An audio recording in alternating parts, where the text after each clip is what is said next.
right? In terms of product services Yeah. or in terms of And the yeah, people. the differentiator is the key today.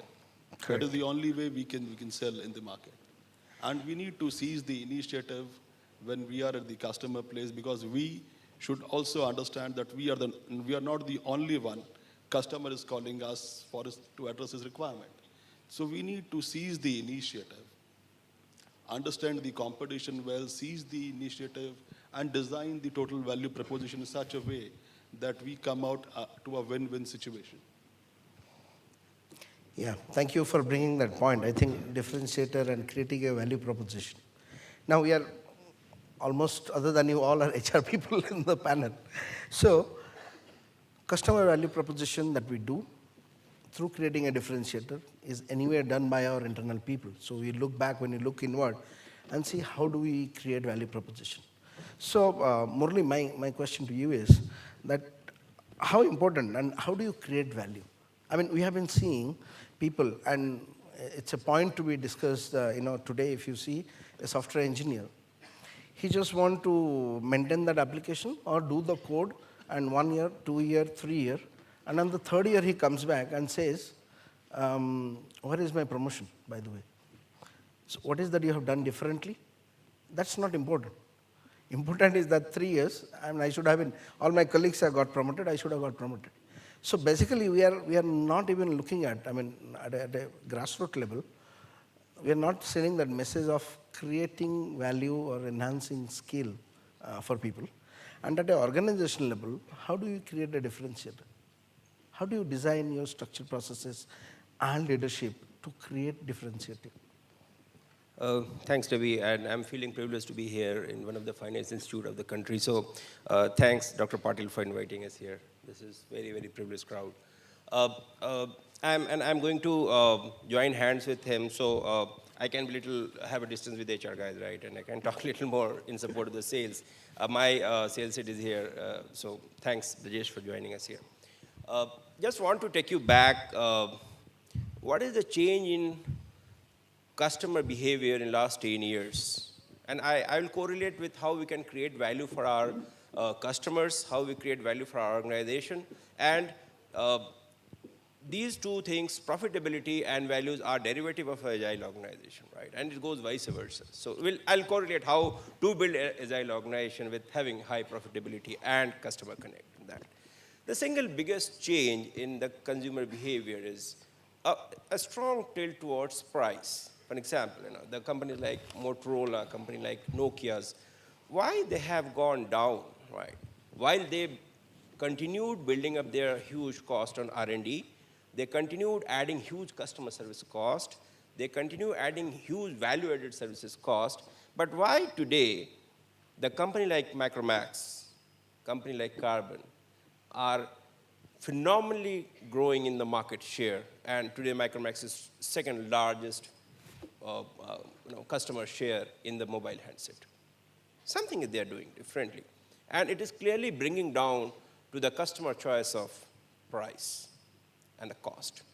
If I look at commodity as a whole, right, how it is moving, and for you, and I'm talking for all of you, for all our dear students, how you derive profitability is a volume game, and your cost has to be lesser than the price. So your price has to be higher than your cost. So profitability is equal to volume into price minus cost, right? Anyone who would disagree with that? Right? Question is, how we are going to increase the profitability of the business if we are not increasing the volume to meet the pressure of reducing the price, and hence put pressure on the organization to reduce the cost, right? So when you are talking about a lean organization, and Amit, you are very lean, and I know you are very lean, so compliments to you. The question is for me and kind of Debbie kind of guys, there is a knowing doing gap, and we say that, oh, we'll have to lose the weight, but actually do we do that, and that's the knowing doing gap. I'll explain how the organizations are literally, behaving like that, what guy like us behaves, Look at company like Kodak, right? Still they had a vision of being very high in a digital photography, what they did, they continued with their focus on print. They continued with their focus on the same distribution channel. They continued their focus on same selling strategy, right? So actually, it is not true, even if you say and agree that, yes, I have to do it. For example, a guy like me, even if I say and agree that I have to lose weight, will I lose that? That's a question mark, you know. So there is a strong knowing-doing gap.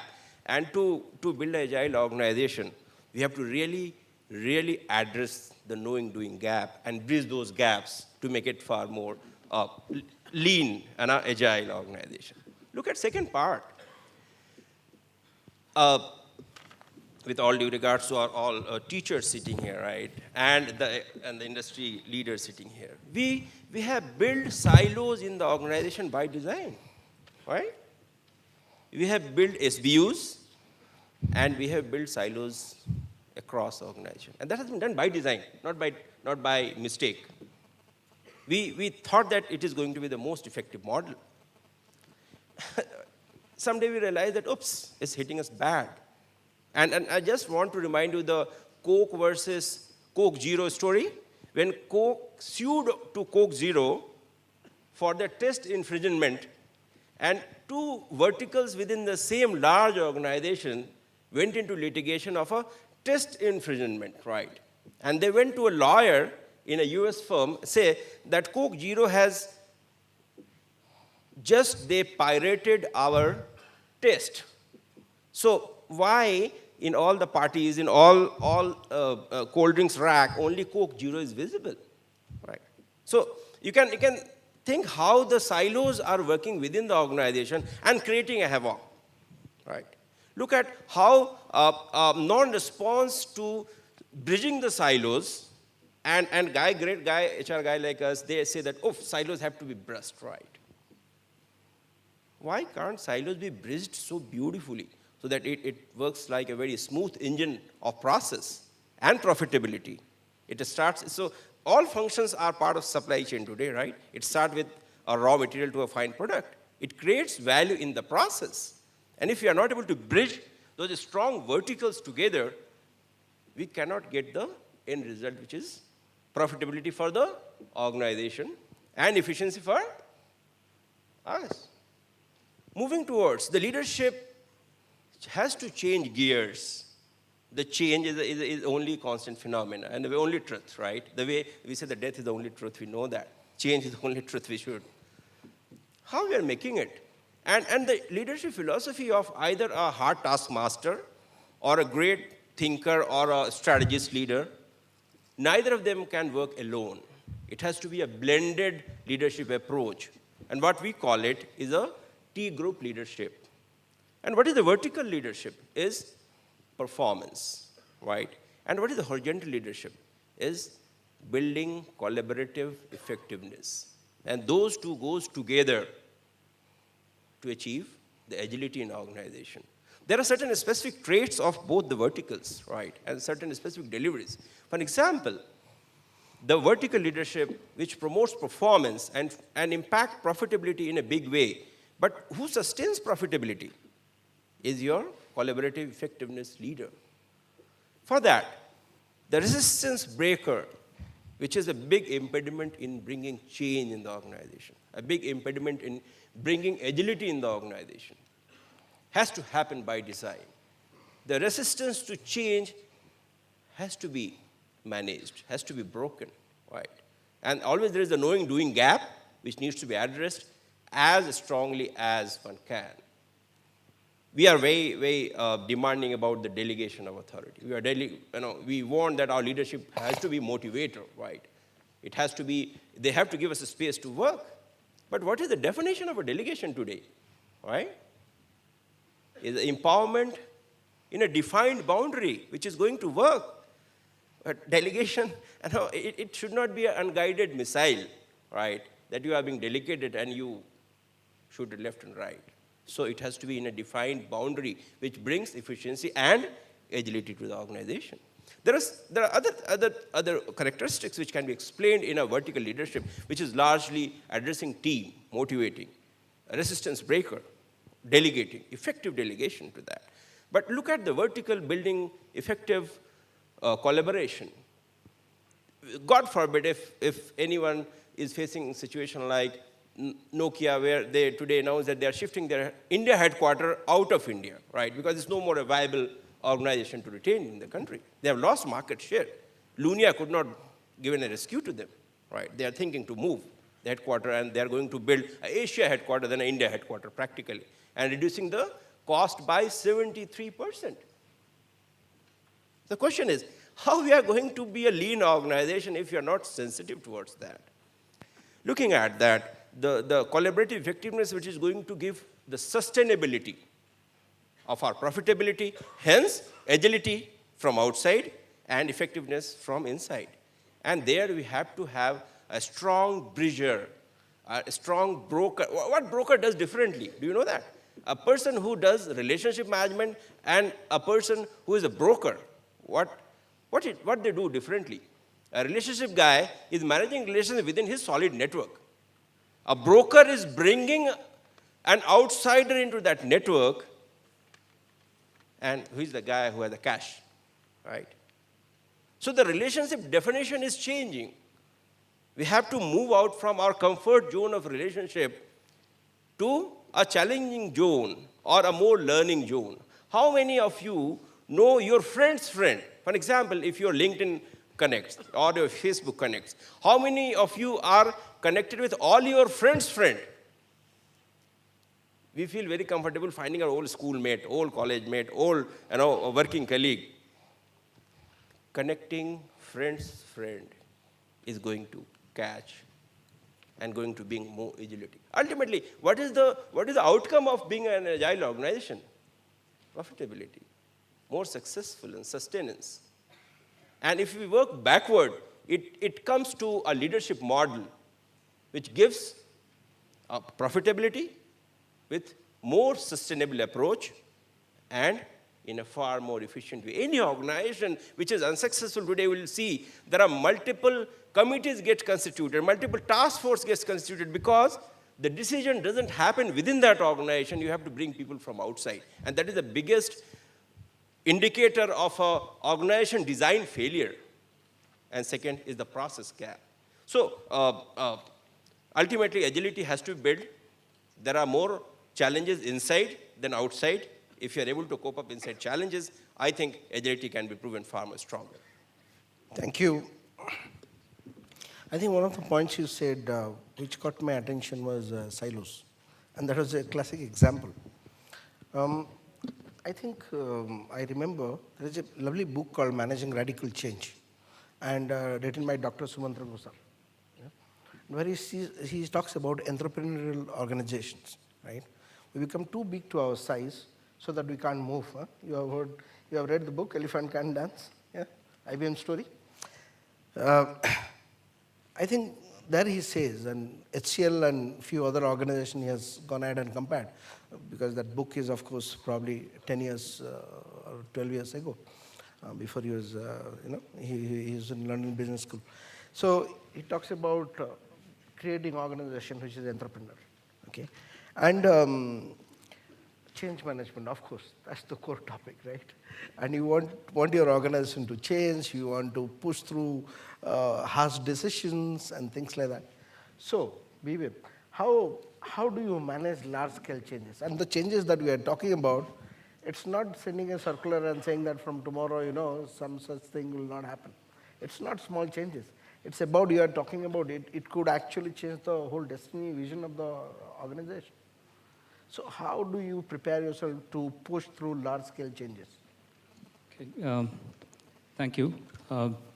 Before I come back to you, Debbie, just wanted to thank for this opportunity to be here. And it reminds me of my first experience coming to SITM, that is about 1999 or 2000, to hire some fresh graduates for Tech Mahindra. So I'm really pleased to be here. Change management. Now, every organization, or staying in reference to the topic we have today, you want to be agile, you have to have change. One of the things I felt, which when you're pushing it back to you, and I really don't want you to, maybe this makes you feel a little lighter, is that there is nothing to get worried about change.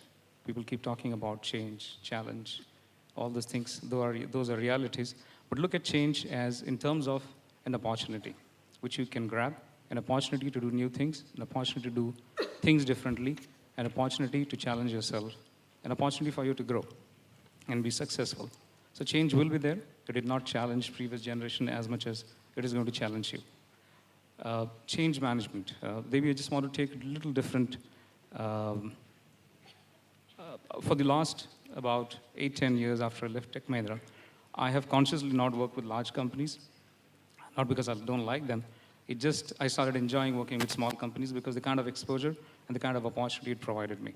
So I want to give an example about my current organization. When we talk about change and what is that we did. Before I go there, I just want to give a very quick 1-minute brief about what my organization is.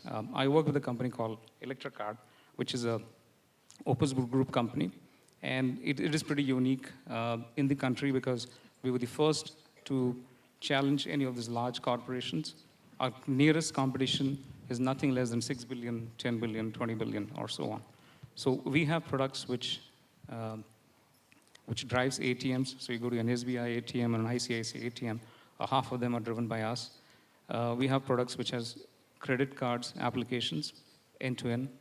We have payment gateways and the prepaid solutions with like your gift cards. If you've previously gone to an ICICI or something to do a payment transaction, the entire product is driven by us. So why I'm giving this sense not to advertise the company, but just to relate to where I'm coming from. We are positioned between Bombay and Pune. Pune is a development center, and Mumbai happens to be our core sales and client-facing operations. And we have about 90-odd people in the Mumbai office who are doing the client operations, the day-to-day entire managing the product end-to-end, and the technical team giving the first-end support. It so happened that we were discussing about moving Bombay operations to Pune for 2 reasons. One is, when we move to Pune, Pune is where the entire management is, and this offices have to be very secured because they have a lot of bank data, and they keep, like we don't allow cameras and so on and on. So we wanted some senior management oversight. And second is the entire company was in Pune, so anything they wanted, they could just go across various departments and bring that service excellence to our customers, which was getting delayed. And the third, obviously, was economic. Basically, our lease was coming for renewal in Bombay, and the cost advantage of real estate in Pune is much higher than in Bombay. So the challenge we had is, it was not about hiring 100 people in Pune and letting go the 100 people in Bombay. Those who wanted to move, move. Those who don't want to move, don't move. That's not the way we were looking at. We were looking at moving the entire Bombay population to Pune. And you can imagine what a nightmare it is for HR people. All the people working there were proper Bombayites. And the CEO, the head of the department said, if they are not moving, I don't want to move. You can scrap this move. So we created a strategy. How do we bring this change? How do we manage to bring all the people from Bombay to Pune? And what I remember, and what is more important when you talk about change management, how do you manage change management, is you can do loads of planning, but the execution, which happens into those 2 days, 3 days, where you actually communicate with people, with managers, is the most key. So we drew a 3-day plan wherein we are going to communicate with all the employees. We went down to Bombay, and we did a very sequential thing in terms of meeting and talking to people. And I was trying to reference up, because I know your professors have taught you much better than what we people can talk from the industry. When I'm trying to reference up about what is change management and how do companies organize change management, there were a lot of things we did step by step, sequentially, which a lot of theory was supporting, and we did not even know when we planned this activity. So first we called the operations manager, who did not even know that he's going to get transferred to Pune in next 2 months' time. We explained him, and we got all our key guys without whom we cannot move. And we promised them, whatever it takes, we will do it for them to move to Pune. And we did not allow them to go and talk to people. Because once you leave them, the whole chaos starts. I will resign, hum log sab chhod denge, we'll all resign. Let them do what they want to do. And we immediately had an open house with the entire team, and we talked to them. And we told them that we want to do this movement, and we did not take the economic sense, because once you do the economic sense, then people don't like it. So we gave them the reasons why we are doing it, why it is so important to be closer to the other organization, other headquarters, so that we can bring advantage to our clients. And if you wanted to be cheaper, we could have gone to Nasik, New Bombay, or even cheaper places, but not in Pune. So that was more important in terms of how do we sell to people, what do we do. And then we gave them some forms. We said that you go and write what is that you want. How will we make it possible for you to move? So that was the winner, where we thought that people wanted to know that, okay, I'm required by the company, and they're ready to do anything. So that killed all the thoughts about people going back and talking about, I don't want to go, I will not go, whatever it may come. And when people filled that form, myself and the HR business partner, we met about 90 plus people, each one to evaluate, are they really referring to what they are written in the forms? Will they really move? What are the risks? What are not the risks? And so on. So we gave people about 2 months' time. And we made sure that for the next 2 months, we will keep meeting people. We had our, what we call the positive employees of the company acting as agents for the company. We were talking about it is a good opportunity to move to Pune. You could have much more career than just doing business operations, technical operations for the organization.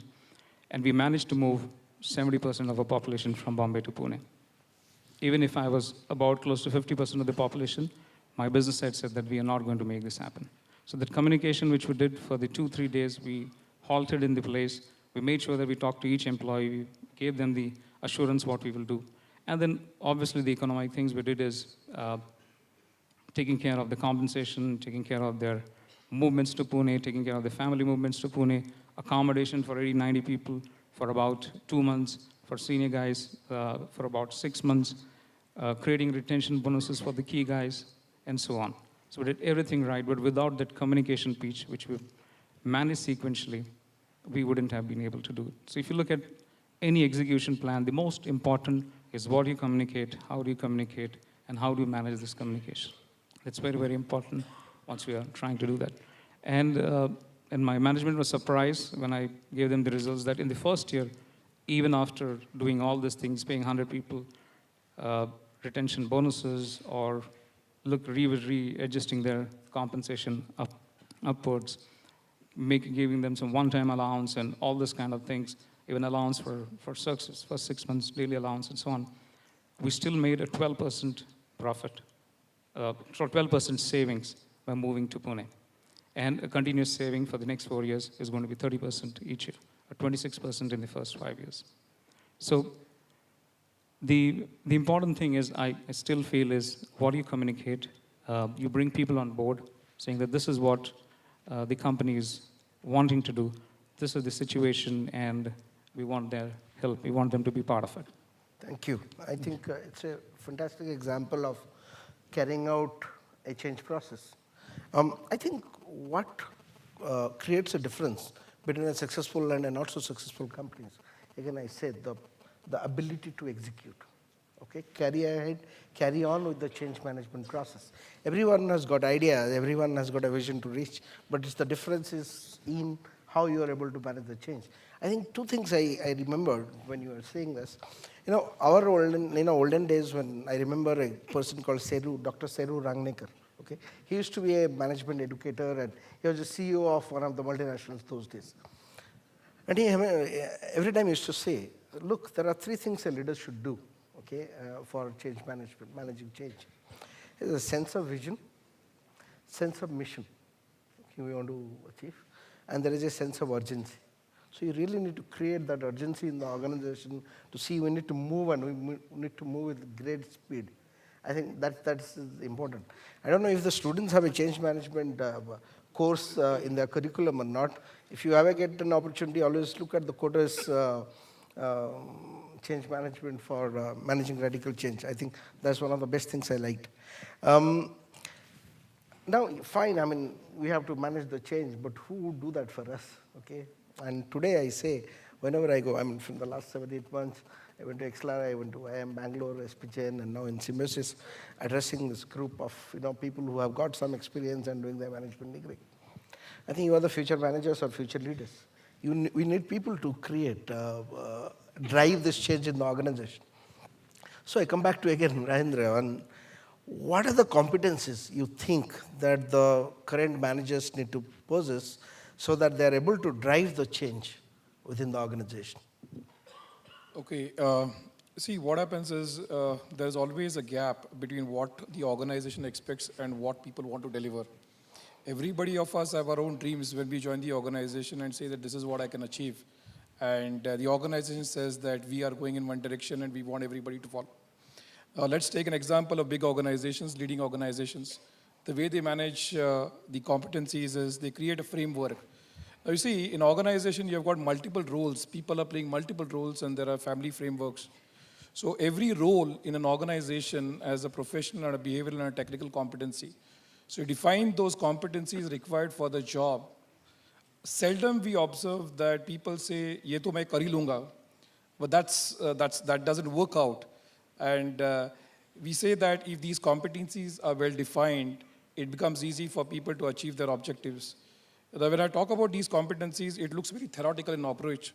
That when we say what kind of professional competencies are required for a sales manager, behavioral competencies, and how do I get those competencies in the very first place? I get myself educated, I join the organization.